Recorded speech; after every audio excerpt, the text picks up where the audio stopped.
بس بین کر دو, یہ بین کر دو, وہ بین کر دو, جو چیز سمجھ میں نہ آئے بس بین کر دو. Where are we headed? جو آئلینڈ نامی اس فلم کی خاصیت اس کے غیر روایتی موضوع کے علاوہ اس کی کہانی, اس کے کردار اور اس کی ڈائریکشن اور پروڈکشن تھی. اس فلم کی سب سے اسپیشل بات یہ ہے کہ یہ پہلی فلم تھی جو ایک اتنے بڑے فیسٹیول میں گئی. اگر پاکستان میں ریلیز نہیں ہو پاتی ہے فلم تو آسکرز میں جانے میں بھی اس کو دقت ہوگی. کیا فیوچر ہے یار پاکستانی سینما کا اور آرٹ کا؟ انٹرنیشنل ورلڈ میں ہم کہاں کھڑے ہیں اور کیوں ہم ترقی نہیں کر پاتے؟ پہلے زندگی تماشا بین ہوئی, پھر جاوید اقبال بین ہوئی, اور اب Joyland. This is exactly what I would say if I ignore all of the reasons and facts behind all of this mess. At least look at the objective of film's director Saim Sadiq. What is this film about? آج کو دکھایا جا رہا ہے یا دکھایا جا رہا ہے کہ ایک لڑکا جو ہے وہ ایک خواجہ سرا کے ساتھ اس کی دوستی ہو جاتی ہے, حالانکہ وہ شادی شدہ ہوتا ہے.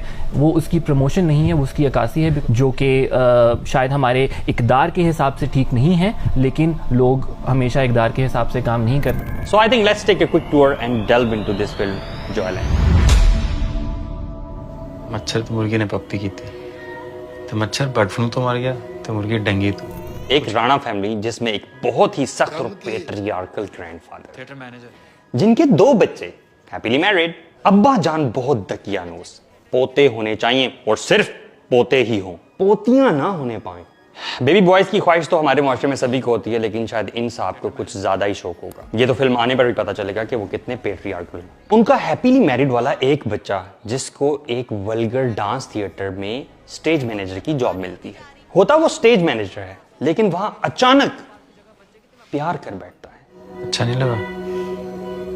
بالکل نہیں. ان کا ہیپیلی میرڈ والا ایک بچہ حیدر, جس کے پاس کوئی جاب نہیں ہوتی اور ایونچولی اس کو ایک جاب ملتی ہے, ایک ولگر ڈانس تھیٹر میں سٹیج مینیجر کی جاب.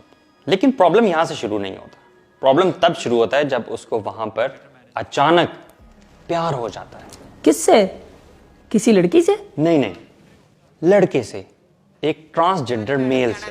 یعنی ایک بایولوجیکلی میل بندہ خواتین کے ڈریس میں اور فل میک اپ سین. یعنی ایک میل کو میل سے پیار ہو جاتا ہے, جو بڑا ٹینڈر لو ہوتا ہے. It's a tender love story, you know, ہر ایک کی بڑی ٹینڈر کہانی ہے. وہ دوست بھی ہے, بیوی کے ساتھ بھی سنسیئر ہے, لیکن محبت بھی کہیں اور اس نے کی ہے. The second that you humanize it and you say کہ ہم وہی کر رہے ہیں جو, لیکن ان کا مذاق نہیں اڑا رہے پہلی دفعہ.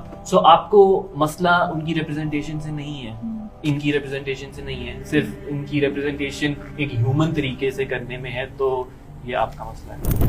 I agree کہ خواجہ سرا کمیونٹی کو, بلکہ مجھے تو اس ورڈ سے اختلاف ہے. I'm not talking about خواجہ سرا community because these are not biological males. I'm talking about intersex people. کیونکہ یہ وہ لوگ ہوتے ہیں جو کسی biological abnormality کے ساتھ پیدا ہوتے ہیں, اور ان کی رسپیکٹ واقعتاً ہمارے معاشرے میں ضرور ہونی چاہیے. تو اگر آپ ان کی معاشرے میں اچھی پروجیکشن دکھانا چاہتے تھے تو why didn't you show them as somebody who's really respected in our society? ان کو آپ کوئی بزنس مین دکھا سکتے تھے, یا کوئی لینڈ لارڈ دکھا سکتے, اور may be a teacher in a university اور اے کالج, یا پھر اگر یہ سب بھی نہیں تو may be driver, barber and many other respectable professions. مطلب taking them back to the same theater جہاں پہ وہ ڈانس کر رہے ہیں, and a profession which is not really respected in our society. So you basically package the same thing beautifully.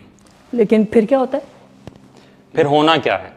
پورا بدتمیز, جاہل, عقل سے پیدل اور بے وقوف خاندان ان دونوں کی بہت صاف ستھری محبت کے پیچھے پڑ جاتا ہے. یعنی میل اور میل کی محبت؟ ویسے تم بھی بہت پیٹریارکل لگتے ہو.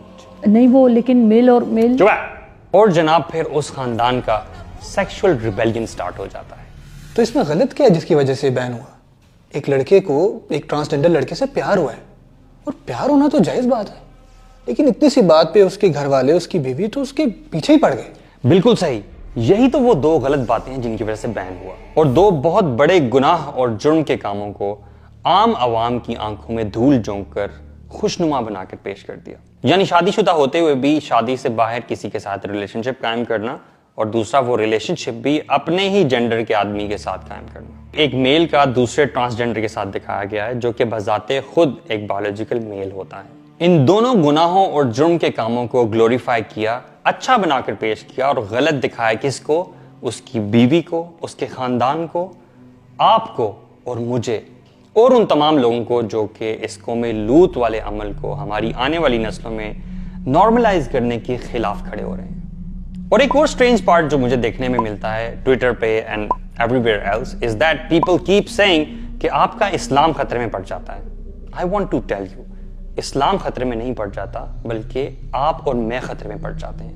Because this is straight on war with Allah subhanahu wa ta'ala and his messenger. وہ رب جو کہ قیامت قائم کرے گا اور سب کو کٹہرے میں لا کر کھڑا کرے گا, اور پھر اس دن واضح ہو جائے گا کہ ہومو سیکشولیٹی نے اللہ سبحانہ و تعالیٰ کی ذات کو کتنا غضبناک کیا. اللہ سبحانہ و تعالیٰ has destroyed the people of Lut, جو کہ یہ عمل کیا کرتے تھے, with severest of punishments. پہلے ان کو ایک چیخ نے آ پکڑا اور پھر ان کی زمین کو اٹھا کر اللہ تعالیٰ نے الٹا کر کے دے مارا, اور پھر تھرڈ ان پر پتھروں کی شدید بارش برسائی گئی.